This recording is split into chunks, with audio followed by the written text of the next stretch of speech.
Te damos la bienvenida al podcast Plataforma MKT, un espacio creado para compartir las estrategias y técnicas de marketing que te ayudarán a mejorar el posicionamiento y resultados de tu marca.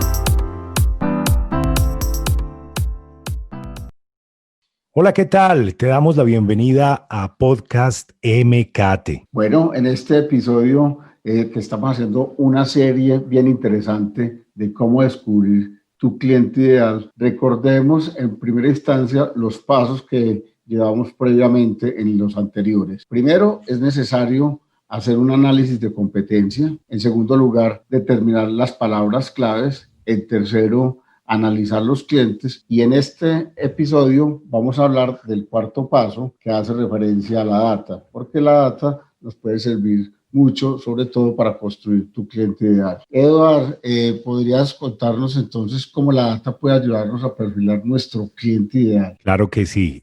Cuando hablamos de segmentación y estamos en el ejercicio de crear nuestro cliente ideal, siempre pensamos que debemos de encontrar esa información sobre nuestro cliente ideal haciendo estudios de mercado, investigando las otras variables que estuvimos mencionando en la serie, como es la competencia, tal vez las palabras clave, tal vez las tendencias, inclusive a nuestros propios clientes a través de entrevista, pero muchas veces no consideramos que nuestro negocio, nuestra organización genera muchísima información valiosa. Es decir, en cada momento que se genera una interacción con prospectos, con clientes, nosotros vamos a tener la capacidad de registrar esas interacciones y por eso lo primero que debemos de tener en cuenta de tener un buen análisis de la data para la creación o la definición de nuestro cliente ideal es establecer cuáles serían esos activos digitales, esos medios donde podemos encontrar esa información valiosa. Igual,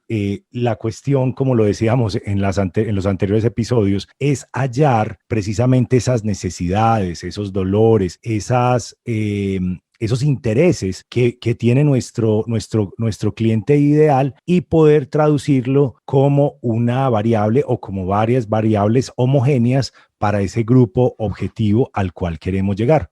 Entonces uno podría buscar en redes sociales y también internamente, pero la pregunta es, ¿qué variables uno normalmente puede buscar? Porque tradicionalmente en mercado uno habla edad, sexo, nivel de ingresos, pero ¿cómo encontrar información valiosa en redes y sistemas de información diferente a esas geográficas y demográficas? Claro que sí. Si estamos hablando, en el caso, por ejemplo, de redes, de un negocio que ya esté gestionando sus medios digitales, que ya esté desarrollando conversaciones con su audiencia, entonces allí vamos a tener registradas esas conversaciones. Y al tener registradas esas conversaciones, vamos a encontrar no solamente lo que hablabas de la órbita más de lo demográfico, sino que vamos a ver información muy rica desde el punto de vista psicográfico, comportamental, que nos va a describir claramente qué es lo que motiva a las personas, cuáles son sus preguntas frecuentes, cómo prefieren contactarse o comunicarse con la marca, cuáles son sus expectativas en cuanto al contenido, en cuanto al producto, en cuanto al portafolio, al servicio al cliente. Tantas cosas que podemos ver desde las mismas redes sociales que allí podemos levantar la información. Y ahora bien, que en el mercado moderno, Eduard, digamos, estas variables psicográficas y conductuales que tú mencionas juegan un papel más importante, ¿cierto? Porque es saber qué compra, cuándo compra, dónde compra, cada cuánto compra, cuál es el estilo de vida. Claro, desde luego. Y ahí es donde nosotros entendemos cuál es la vida que lleva a cabo nuestro cliente ideal. Es decir, esta persona, cómo se relaciona socialmente, digamos, cuáles son sus preferencias en cuanto a si le gustan las mascotas, si le gusta hacer deporte, qué tipo de alimentación tiene. Y es donde no solamente digo que llegamos al punto de tener la capacidad de estudiar esas conversaciones entre marca, prospecto, marca, cliente, sino también incluso de ver los perfiles de estas personas y entender un poco más su mundo, ¿ok? Ahora bien, en lo que estamos hablando de lo interno, que son esos sistemas de información que tiene la empresa, pues podríamos listar varios de ellos. Hay empresas que tienen su data en algo tan básico como un Excel, y en un Excel tienen registradas las transacciones que hace el negocio, el seguimiento de servicio al cliente o los contactos que tienen con prospectos y con clientes, digamos la rotación del inventario y qué es lo más vendido y qué es lo que las personas quieren adquirir con mayor frecuencia. También en una etapa, digamos, un poco más sofisticada o digamos con herramientas tecnológicas más robustas, una empresa que trabaje la estrategia CRM normalmente tiene una aplicación que soporta esa estrategia, y en un CRM ya pues no solamente nos quedamos como en la capa de las transacciones, que incluso esa capa de las transacciones también la podemos tener alternativamente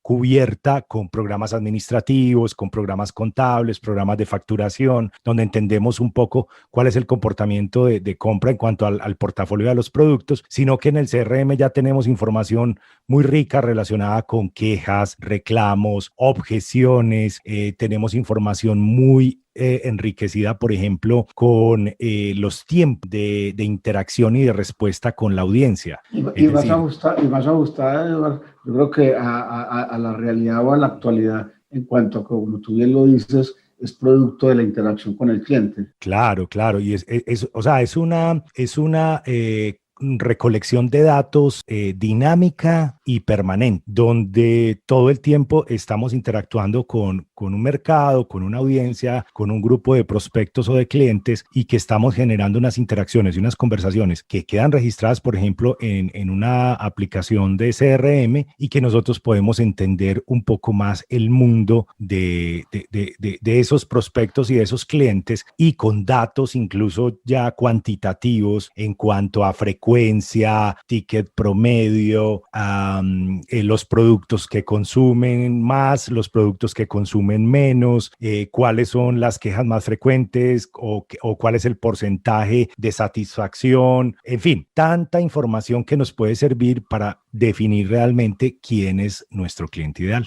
Por último, la pregunta sería entonces, cuando hay tanta información y en un mundo tan cambiante, y sobre todo en un consumidor en el que hoy le gusta una cosa y mañana no, hoy nos gusta, mañana no estamos contentos con lo que estamos consumiendo, ¿cómo actualizar esa información que se obtiene al inicio de nuestro cliente ideal? ¿Eso es necesario actualizarlo o cómo se maneja? Pues claro que sí.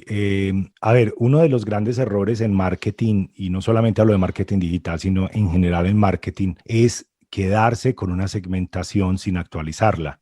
Muchas empresas hacen un gran esfuerzo y una muy buena investigación al inicio para crear su segmento, su cliente ideal, su avatar, y después de 4, 5, 6, 7, 8 años no hacen ningún tipo de revisión, no hacen ningún tipo de actualización, y eso lo que implica es que estamos basando la estrategia, estamos sustentando la estrategia de marketing en una fotografía antigua, y no es la realidad del momento. Entonces, el reto con los sistemas de información, con la data que podamos tener en todos los activos de la marca, sean internos, externos, es precisamente ir entendiendo cada vez más el mercado, ir entendiendo esos cambios, esas nuevas tendencias, esos cambios de comportamiento específicos en cuanto a la forma de comunicarse, de relacionarse, de comprar, de cómo quieren en determinado momento ser atendidos o recibir un servicio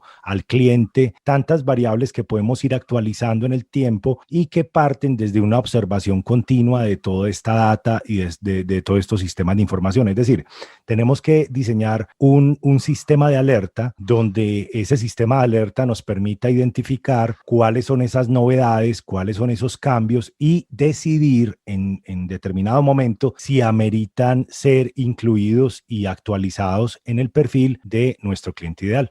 Casi que yo diría que es más difícil mantener actualizada la información que levantarla por primera vez, porque la gente se muere, la gente adquiere nuevos títulos, la gente se pasa de casa, la gente se casa, entonces la vida, como tú ya lo dices, es dinámica, y solo nos quedaríamos una fotografía.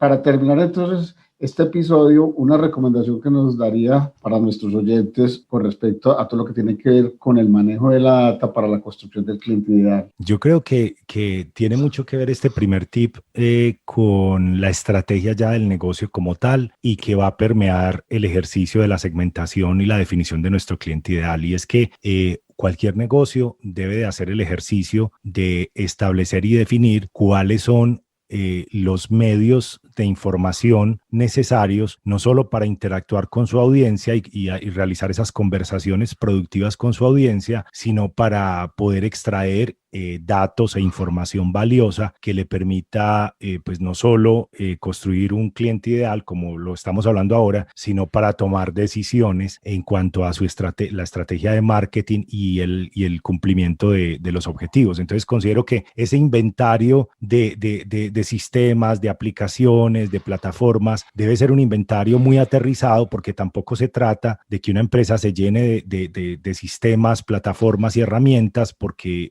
eso es lo mejor. No, al contrario, podemos tener pocos activos digitales, pocas plataformas tecnológicas, pero si esas plataformas nos dan esa cobertura para poder extraer datos e información valiosa que precisamente nos den un espectro de acción superior al 80%, creo que estamos muy bien como negocio. Ese sería el primer tip. El segundo sería que tenemos que estar muy observantes siempre del mercado, nunca quedarnos con nuestra propia visión de marketing, de interpretación de la audiencia o del segmento, sino al contrario, siempre tomar decisiones a partir de lo que observamos en el marketing. Y la tercera, en el mercado. Y la tercera sería siempre estar actualizando nuestro perfil de nuestro cliente ideal para que eso garantice que estemos muy enfocados en la realidad de nuestros clientes actualmente y que podamos entregar el mayor valor posible. Muchas gracias, Edward. Invitamos entonces a nuestros oyentes que nos sigan escuchando en esta serie con el número de episodios que se relacionan en cómo descubrir tu cliente ideal. Los esperamos en nuestro próximo episodio. Y recuerden seguirnos en redes sociales y seguir el canal de nuestro podcast MKT. Ahora es tu turno para aplicar este concepto. Suscríbete a nuestro canal y nos conectamos en el próximo episodio.